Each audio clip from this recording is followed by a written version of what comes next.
Sí. Lucio, por favor, si puedes subir al escenario.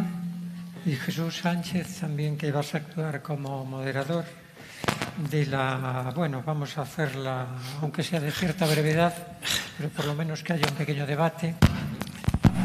Y, moderador, si te parece, tienes la palabra para ir suscitando las preguntas de las gentes.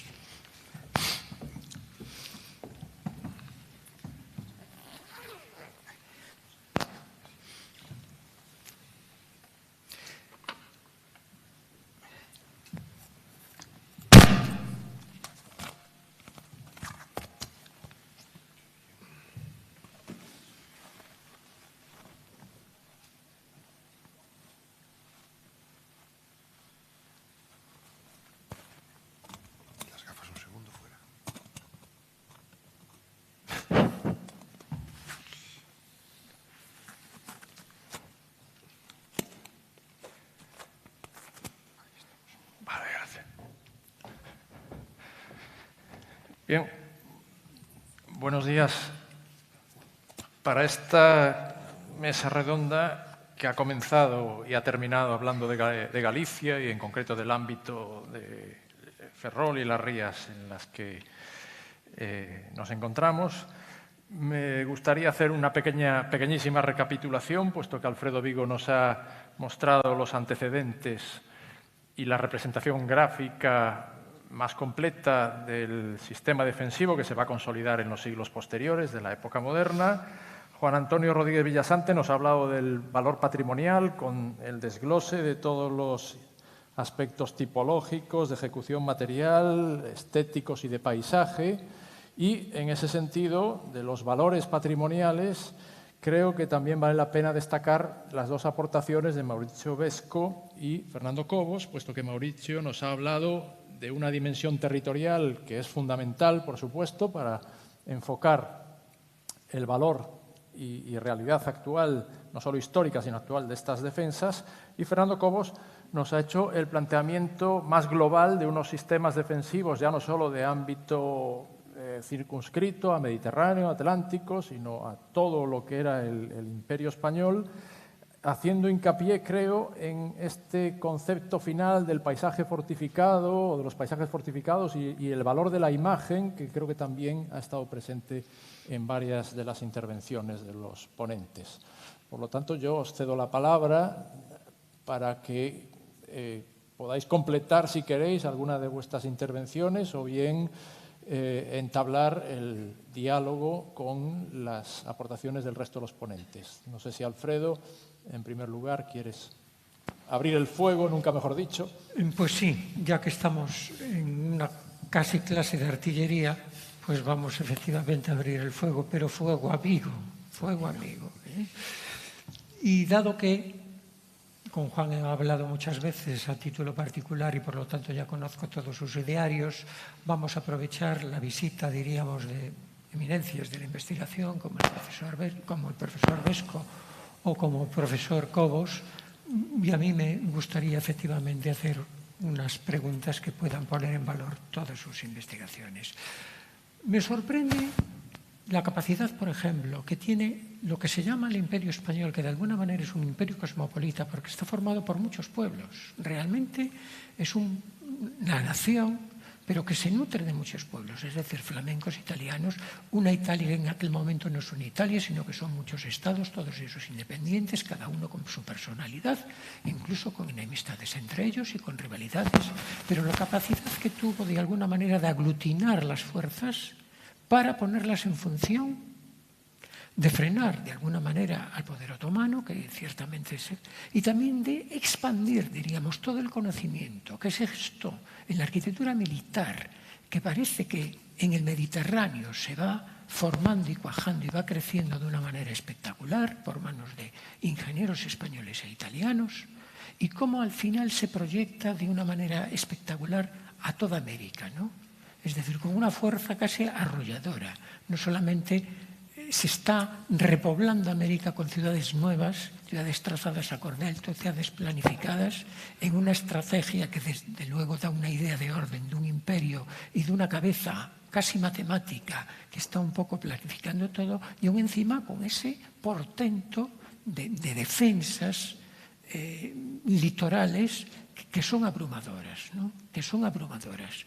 Y que a mí me parece como si hasta ese siglo XVI, pongamos por caso, ninguna otra potencia anterior, después del Imperio Romano, pudo tener semejante capacidad, ¿no? Porque muchas veces, cuando pienso en arquitectura civil, ¿no? Y comparo, por ejemplo, los palacios, que es una arquitectura, una tipología arquitectónica que da la imagen del poder, las imágenes de la nobleza, de las monarquías. Veo, por ejemplo, que los palacios a lo mejor ingleses o los palacios franceses, los Château, Chambord, Blois, Fontainebleau o muchos castillos ingleses de la época Tudor, pues realmente parecen el doble, 3 veces, 4 veces más grande que casi todos los palacios españoles, con la excepción del Escorial, que es un caso aparte. Pero, sin embargo, diríamos que toda la potencia imperial se ve en ese esfuerzo de ordenar un imperio de unas dimensiones sobrecogedoras en un momento en que no existían y que aún uno se queda apabullado. ¿Cómo se pudo, además, un país tan poco poblado, ¿no? De alguna manera también se puede entender por eso, porque es como un imperio de muchas nacionalidades que tienen un rey común, con muchos territorios, ¿no? ¿Vosotros lo veis así, de esa manera? Sí, o... yo creo que hay varios factores. El primero, has hecho una comparación muy inteligente, porque con Roma. O sea, España, la corona hispánica, porque no sé, es que España he explicado, es un concepto relativo, ¿no? Claro. La corona hispánica cree ser Roma. Y de hecho, incluso desde el punto de vista representativo y figurativo. Es decir, Carlos V, el César, ¿no? Es decir, quiere ser Roma, pero aplica criterios romanos. Es decir, pone en manos de sus ingenieros ese control del territorio, ese conocimiento del territorio, esa expansión del territorio, de la misma forma que eran los ingenieros romanos los que colonizaban el territorio, los que hacían los puentes, los que hacían las ciudades, era el ejército romano. El ejército romano. Entonces, ese mecanismo desarrolla unos niveles de conocimientos. Es decir, para la corona española están trabajando ingenieros portugueses, holandeses, alemanes, flamencos, belgas, italianos, y además utiliza un mecanismo muy interesante. Claro que cuando estudias la historia en particular no lo entiendes. Es decir, envía a sus mejores ingenieros allí donde los necesita. Es decir, incluso hay un trasvase, hay muchos ingenieros españoles trabajando en Italia al mismo tiempo, por ejemplo en Sicilia Pedro Prado o Escrivá, al mismo tiempo que hay muchos ingenieros italianos trabajando en España, ingenieros portugueses trabajando en Francia o ingenieros holandeses trabajando aquí y aquí ingenieros españoles trabajando en Holanda. Es decir, hace lo mismo con los virreyes, aunque algunas veces el virrey era del lugar en el que, rara vez, es decir, normalmente el virrey siempre era de otro sitio distinto. O sea, el virrey de Sicilia es portugués.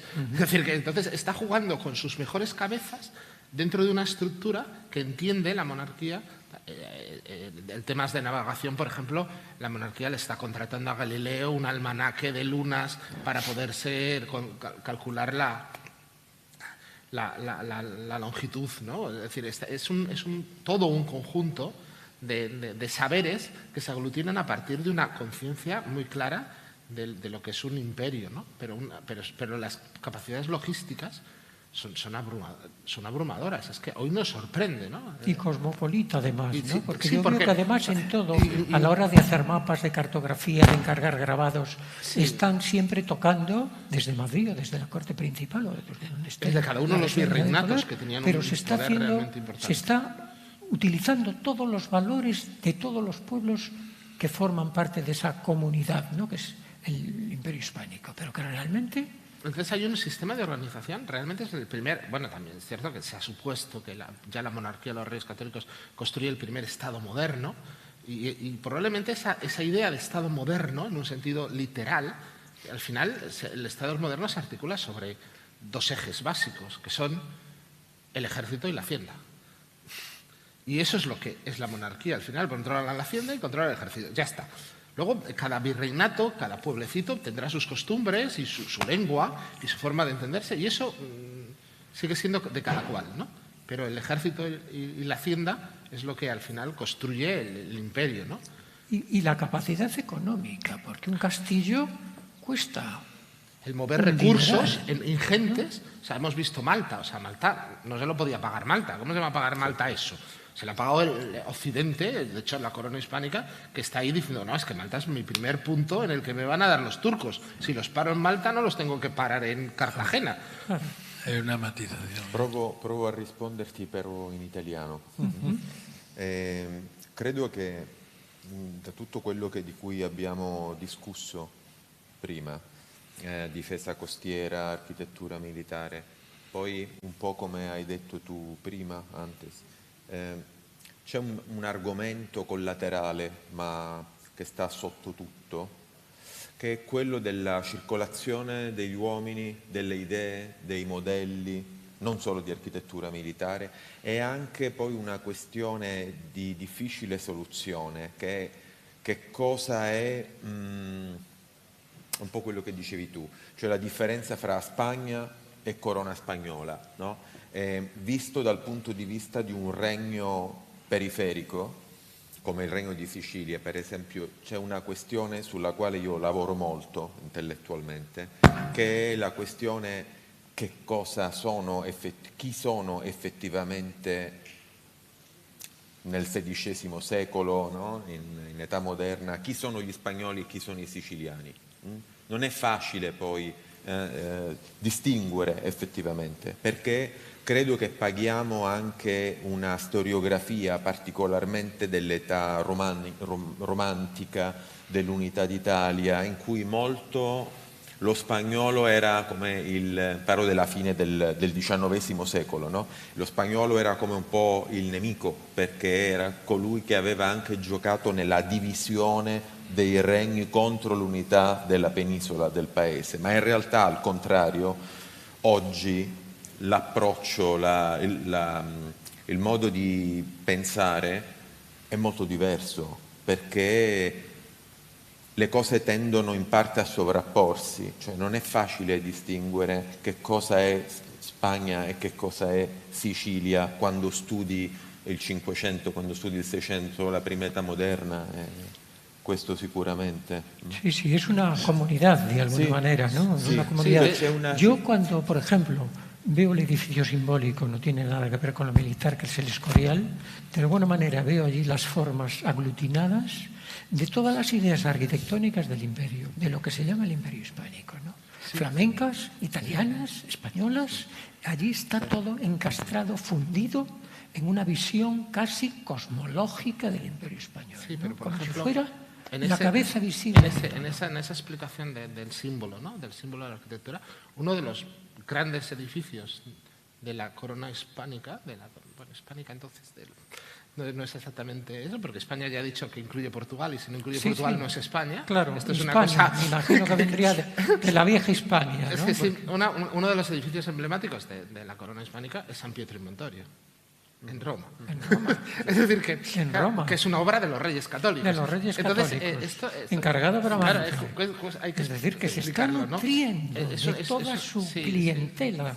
Es decir, es que un italiano y un español, a los efectos de la monarquía, a los efectos del rey de la corona, es lo mismo. Fernando el Católico, hasta que no muere su padre y es rey de Aragón, su único título es rey de Sicilia. La reina de Castilla casada con el rey de Sicilia. Y Sicilia no es algo ajeno. Porque a nivel de símbolos y de metáforas, cuando uno va, por ejemplo, a Palermo y se ve con los cuatro Quattrocanti, pues hay más propaganda real de la monarquía hispánica allí que aquí. Y lo mismo va uno a Bruselas, ve la Gran Place y ve todos los reyes españoles en bustos y en representaciones que en España no hay, porque en España no hay imágenes reales. Todas las que conocemos, ecuestres, estaban en jardines privados, que los veía el rey y 4 cortesanos. No eran imágenes públicas. Es decir, que se ve mucho más en el extranjero. Y lo mismo pasa en América, ¿no? Con otro planteamiento. Realmente es una visión de lo que fue el imperio hispano, portugués en todas sus derivaciones, que yo creo que había que ir cada vez más en esa matización para ver que no es solo nuestro, sino que es de todos los pueblos. Sí, pero pasado, el ejemplo que has puesto. Que no pasó. Los romanos no le pasó. Preguntaron a Teodosio dónde nació, ni le preguntaron. Pues no le preguntaban, no le ni a Adriano ni a es decir, Trajano. ni a Adriano ni a Trajano, dónde había nacido. Es decir, que porque Roma construía ciudades, construía ciudadanos, y esos ciudadanos se integraban, eran parte del imperio. Un belga era tan hispánico para la corona como un siciliano o como un lisboeta, ¿no? Exacto. Y eso yo creo que nunca lo tuvieron los ingleses, por ejemplo. El imperio británico nunca lo tuvo. Juan Antonio, no y sé menos si quieres... en el 16, claro. Sí. Si quiere intervenir Juan Antonio. Bueno, yo creo que podríamos hacer una matización a todo lo que se ha hablado, pero con respecto más bien al siglo XVIII. El siglo XVIII en España, concretamente a partir de Patiño y sobre todo el Marqués de la Ensenada y Campillo, quizá antes los tres grandes intendentes que fueron ministros de todo, porque eran realmente primeros ministros, cambian completamente el concepto de la época de los Austrias. Vamos a ver. Examinando los documentos de Campillo, sobre todo, y del Marqués de la Ensenada, nos encontramos que el Imperio Español, o lo que quedaba del Imperio Español, ya Portugal ya se había separado, pero cambia a un concepto, se anticipa a un concepto importante del imperio, que es el control de la mar, es decir, el poder marítimo. El poder marítimo ya lo consideran en estos momentos, adelantándose, digo yo, a incluso los estudios que luego va a desarrollar Alfred Mahan, precisamente para demostrar la caída del Imperio Español. Se adelanta el Marqués de la Ensenada porque tiene en cuenta que el poder marítimo son, primero, la posición geográfica, la valoración de la posición geográfica. Segundo, la capacidad de la población para la defensa marítima, que lleva a mejorar las dotaciones, que llega a un academicismo, a un cambio importante en la formación, en la logística de personal. Después estaría el tercer concepto de este patrimonio, de esta forma de ver la estrategia, que sería la producción y el comercio, que antes, con la carrera de Indias, estaba estrangulado completamente, porque la carrera de Indias era un tránsito entre la península y América, pero con muchos defectos. A partir de ya las nuevas ideas de la liberalización del comercio, hay que potenciar este tema del comercio, de la producción y del comercio, de la parte industrial y tal. Y luego el otro componente del poder marítimo sería la parte puramente, podríamos decir, militar o naval, que sería la creación de bases navales importantes, como es la de Ferrol, y en América los distintos apostaderos, y entre ellos el más destacado, que era el de La Habana, ¿no? Pero también hasta Filipinas. Y el último concepto sería la fuerza naval, que se dividiría en fuerza de escolta y fuerza disuasoria. Este concepto nuevo del poder marítimo es el que va a modificar toda la reforma que se hace en el siglo XVIII de todos estos puertos americanos. Es decir, hay que tener en cuenta que la mayoría de las obras que se hacen en la fortificación en América y en Filipinas son del siglo XVIII. Antes había bastantes, pero se incrementa muchísimo. Y se incrementa precisamente buscando nuevos puertos, buscando reforma de los antiguos, precisamente con estas ideas, que sería la formación de los ingenieros militares, básicamente, y también de los otros cuerpos de la Armada y del Ejército, y por otro lado, bueno, pues la aplicación de toda la economía, no de guerra, sino la economía en general de España a estos objetivos. Sí, para concluir, porque lamentablemente tenemos que cubrir el horario también en la parte que se refiere a la comida y reanudación después de la comida, ¿qué valoración haríais de la mayor singularidad de este sistema defensivo local del que estamos hablando en el caso que nos ha convocado aquí, en comparación, si queréis, con los sistemas más globales de los que también se han hablado? Bueno, independientemente de lo que hemos explicado, yo creo que hay que establecer cuál es el sistema base. Es decir, hay un sistema general, hay subsistemas y luego al final hay un mínimo de sistema. Es decir, yo creo que se ha explicado muy bien Ferrol, el sistema de Ferrol, pero también con las defensas de las radas colaterales a Ferrol, en sí mismo es todo un sistema. Entonces, si somos capaces de entender esto como una unidad y entender que todas las piezas de ese elemento son valiosas, ese sería el gran sistema. Es decir, no sirve de nada una batería por sí misma, no sirve de nada un castillo por sí mismo y, por tanto, como identificación de ese sistema base, de ese mini sistema base que es Ferrol y sus defensas, ¿no? Entonces, a partir de ahí, evidentemente, luego hay que precisar qué cumple o qué función cumple ese mini sistema dentro del gran sistema.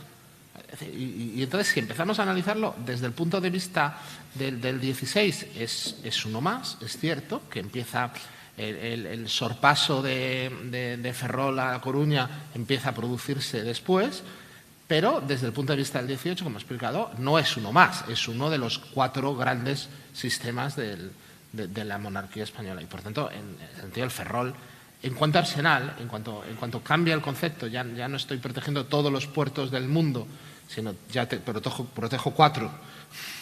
En cuanto cambia así, protejo La Habana, protejo Cádiz, protejo Cartagena, protejo Cartagena y Vías, si queramos, también un poco más, o el Callado, a lo mejor. A partir de ese momento, Ferrol empieza a coger cada vez más peso, como una de las piezas esenciales. Y luego, por otro lado, también es una de las piezas, es cierto, muy maltratada en cuanto a sus defensas exteriores, no tanto en sus castillos, pero sí muy maltratada en cuanto a sus defensas exteriores, pero como arsenal es de lo mejorcito que hay.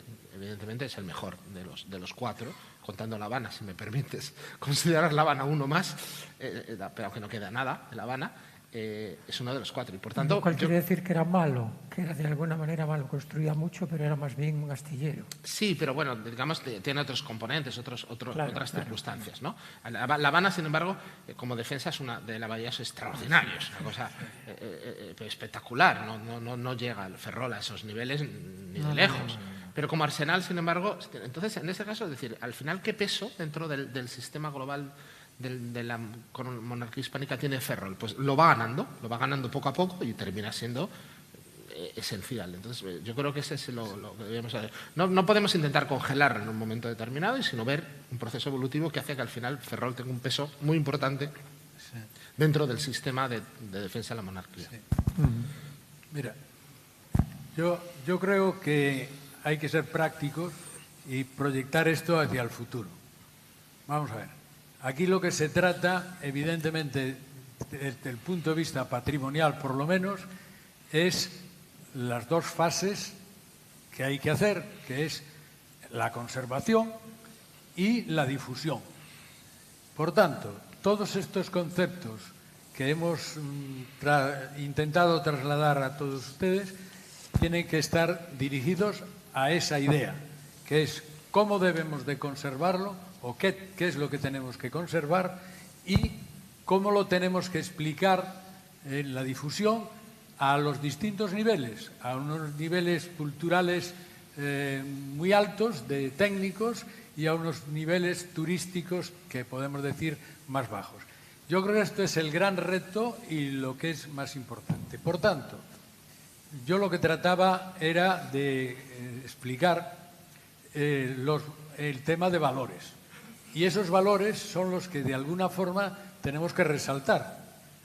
En el caso de Ferrol, o de Ferrol y Coruña, si queremos, el conjunto de todo este sistema, es donde hay que hacer hincapié, porque hay muchos valores. Uno de los muchos valores, evidentemente, es el sistema. Lo he recalcado y bueno, estamos todos de acuerdo que hay que explicarle a la gente, bueno, pues que el valor a lo mejor de una fortificación determinada no es muy importante por su configuración, su construcción, pero que sí es importante por donde está colocado y para la función que tenía. Pero también los otros valores, evidentemente, hay que tenerlos en cuenta. O sea que, vuelvo a insistir, que los valores, hay unos valores que son funcionales y unos valores que son formales. Todos están unidos, además, y hay que explicarlos conjuntamente. Si no, yo creo que mal servicio hacemos a la difusión si no lo entendemos de esta forma. Estupendo, Juan Antonio. Gracias por este resumen, porque además nos enlaza con las próximas sesiones de esta tarde y de mañana, con lo cual, si os parece bien, cerramos aquí esta comprimida mesa redonda. Gracias a todos los asistentes y nos vemos por la tarde.